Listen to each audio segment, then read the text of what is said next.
What's up, guys, and welcome back to another episode of The Realistic Criminal. This is episode number 43, and as we look at December, aka the month from hell, let me just read you out these fixtures. Manchester City, Man United, Bayer Leverkusen, Chelsea, Crystal Palace, Liverpool, a cup quarter-final against Aston Villa, and then West Brom. My word, we've been struggling in the league. I think those struggles might continue. We face the current top four this month, a Champions League fixture, and a cup quarter-final as well.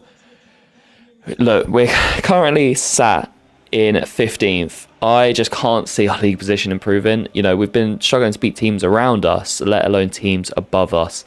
This is going to be a struggle, but you have to believe. You have to believe. And we kick off this episode against Man City, a team who you would expect to get battered by every week, every time you face them. But Pep's side, we've had really good games with them. The last time we faced them was the final day of last season, where we beat them at home to not only secure fourth place for us in Champions League football, but to condemn them to second place. Liverpool took the title off City because we beat them. A nice little small victory after they beat us in the FA Cup final a couple of weeks prior. Anyway, heading into the third game with Man City, Phillips obviously facing his former side for the first time. We had a decent chance in the early stages. Renan Lodi with the header, and Awoniyi, he did beat the offside trap. I thought he was off, but he beat the offside trap. He would have counted if it went in. He blazed over as he has done many times this season. He's just not been on it, Taiwo. Hopefully his fortunes can turn around. The Golden Boot winner of last season, of course. Well, the host would take the lead. That man, Erling Haaland, would give City the 1-0 lead. And then in injury time in the first half, we would have a chance to equalise. Brennan Johnson through one-on-one. He scored in the Champions League in the last episode, looking to add to his tally in the league, but his shot was saved by Edison.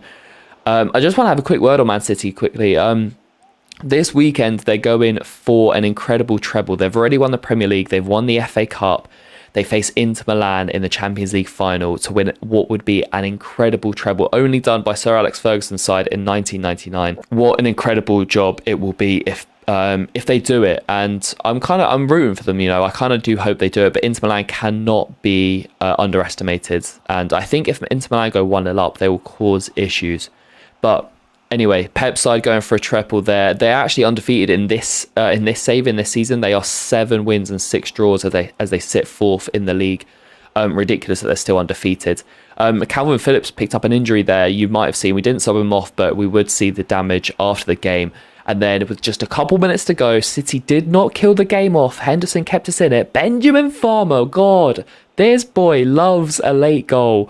Our youngster, the hero once again, Johnson squares to Farmer. Love this shot, by the way. Celebrating in the background whilst the away fans go crazy in the foreground. Benjamin Farmer sends those away fans crazy as we snatch a draw from Manchester City. They remain unbeaten, but I will take a point away from the Etihad. Once again, a tight game with Man City. They always seem to be. And we come away with a draw which I'll take. Obviously, we still remain on 3 wins after 14 games. Not very good, but when you're playing that side away that are undefeated, I think you'll take a draw, especially when you're losing in the 86th minute. Despite the draw, though, we actually dropped down to 17th, which is it's quite scary, to be honest. We are 7 points ahead of Villa, but we're sat in 17th, guys. It's just not good enough. And the injury to Phillips, broken toe, 3 months. He's on the sidelines along with Isak. 2 of our big money summer signings, both out injured. It's a tough ask. As a couple of players come to us, Talisca says, look, boss, I'll play in any position. And Ndombele says, look, I just want to play. I need to play well. Tanguy, you're probably going to come into the side now that Phillips is injured as we head into the second game of the episode, and it's the second Manchester side we've faced of the episode, Manchester United. And just like Man City, we have good form with Man United.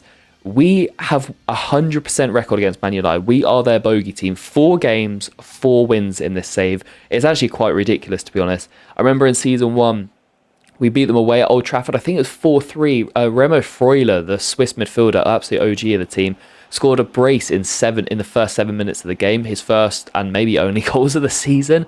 And then Awoniyi scored a late winner. And then we beat them at home 3-2. In the second season, we beat them 2-0 at home, which was our first win of the season, I believe. And then we beat them 3-2 away. Viktor Syankov, the worldie, to seal the victory. 4 wins from 4 against Man United, absolutely crazy. We faced the side they are currently third in the league, and so it's one of those weird mentality things. Even though we're 17th and we're facing third, I felt confident. It's weird, I don't know how.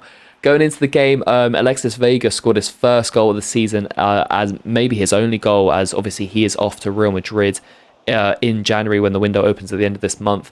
United would equalise quickly, a giveaway from Maguire, the former United man, and United ping the ball around and equalise. Awoniyi with a really good chance, dragged his shot wide, not great, but he did turn provider in the second half, finding Ben Brereton Diaz, the Chilean, finishing past David De Gea, a diving David De Gea who is under a lot of scrutiny in real life. Not sure if he's going to be playing for Man United again next season. Who knows? Let me know in the comments. Do you think David De Gea will be a United player next season? He dives the wrong way. Brereton Diaz scores the go-ahead goal. Henderson comes up with a clutch save with 15 minutes to go, another former Man United player. And then deep into injury time, Vega has a chance to double his tally for the game and the season. But David De Gea, actually, we were slandering him a second ago. What an incredible save this is. Going back across himself. Really good save. And yes, okay, there was a bit of gamesmanship going on. We were playing it in the corner in the last couple of minutes. Look, we're 17th place, all right? We need to get any points we can.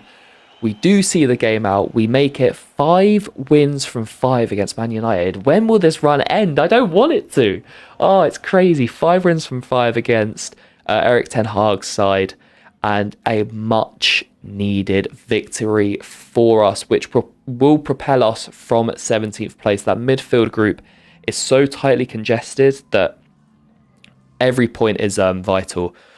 And now, as you can see, we're up to 14th, just our 4th win of the season. We're one of 4 teams on 17 points. I think 10th to 16th is separated by 3 points. So, just a couple of wins, and we'll go from like almost like near the bottom to up in the top half, which is what we need.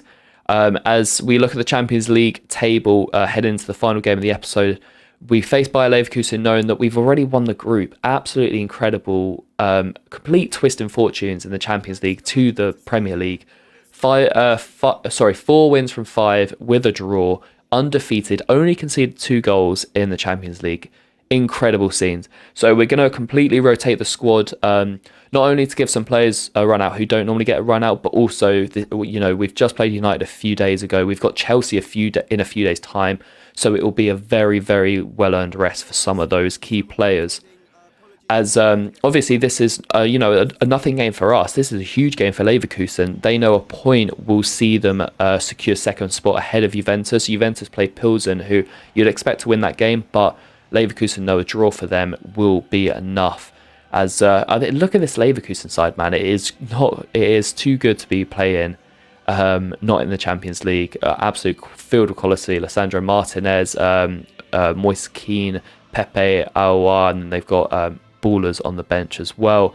Like I said, we rotated massively for this game. We gave first starts of the season for Lyndon Gooch and Steph Peters, who I don't even think Steph Peters has played since like early season 2. He's just been on the in the reserves. I kind of forgot about him, I'll be honest. But with the injuries we have, we actually need to rest key players now, like Ryan Yates, who was massive in that Man United game. I actually love Ryan Yates. If you're doing a career mode with a lower rated team or like a championship, maybe a low prem team, Ryan Yates, honestly, as a DM, is fantastic. He may only be 76 rated, but I notice him so much. He is such an enforcer. He breaks up play. And he just does that job so well, almost as good as Phillips. I maybe even notice him more than Phillips, but Phillips has an all-round better game to him.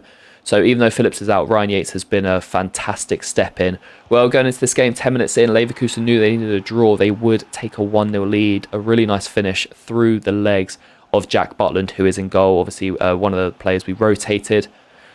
Just 18 minutes in, though, Alexis Vega, he scored his first goal of the league season against Man United. He has scored his first goal in the Champions League here. Not really sure how this one went in. It went keeper's side. Not sure about that one at all. But we'll take it. 1-1. And then half an hour in, Farmer with a lovely ball to Talisca. He finds Brennan Johnson, the Welshman, on a bit of a run right now. What a goal that is. Bar down. Lovely finish from him. And he gets, I think that's 2 goals in 2 Champions League games in a row now for Brennan. Love that he's found a bit of form. beautiful goal. It's just so satisfying when a ball goes in off the bar. You just know, football purists just know that is such a satisfying thing to see.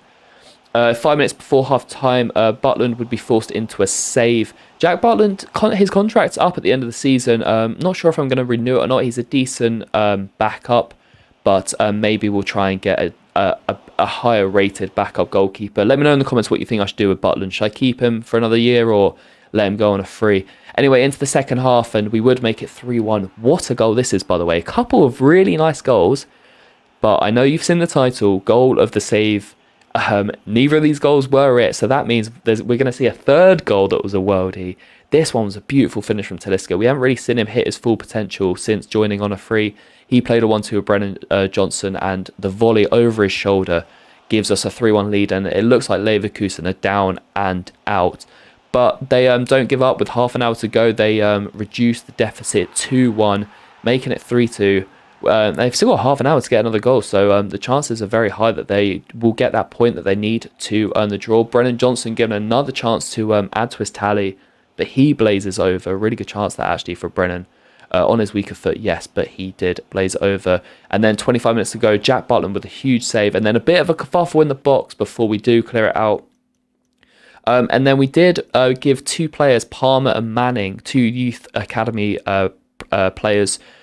We gave them their senior debuts. I said I was going to rotate the squad, and because I knew this game didn't mean anything to us, and we are 3-2 up, I wanted to give them their Champions League debuts. One of the objectives from the board is to give youth players, I think, 20 games or something. I'm not sure if that's just in the league or if that counts in all competitions. I hope it does, because that's two right there. But was happy to give them their debuts. Well, with 9 minutes to go, Alwar, he makes it 3-3, and then, oh my gosh, there it is. Goal of the save.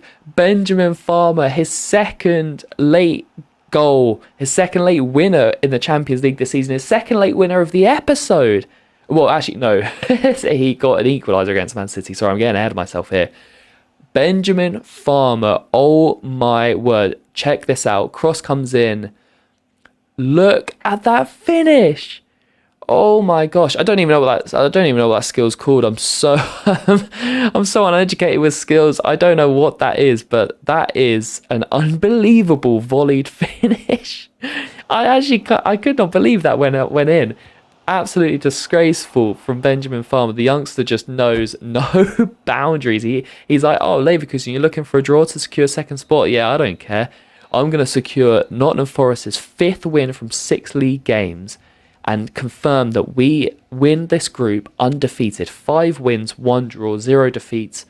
We'd only conceded 2 goals in the 5 previous games. We conceded 3 today alone, but it was a very rotated squad. We still managed to secure the victory. What a goal from Benjamin Farmer. If you know that skill, I know that's really not an obscure skill at all. I'm sure it's a very obvious one. Can you just let me know in the comments what it's called? Because I do not know.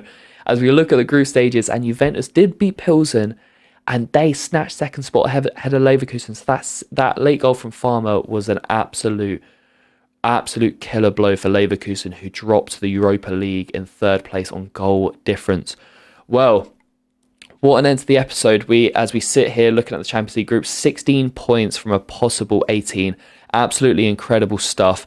We will find out our round of 16 opponents in the Champions League in the next episode, and then we'll continue the horrible month of December as we try to climb up the Premier League table. But that'll be it for today's episode. I hope you've enjoyed it, guys. As always, drop it a like. Sub to the channel if you're not already. We're on our road to 250 subs, and I'll catch you in episode 44 very soon.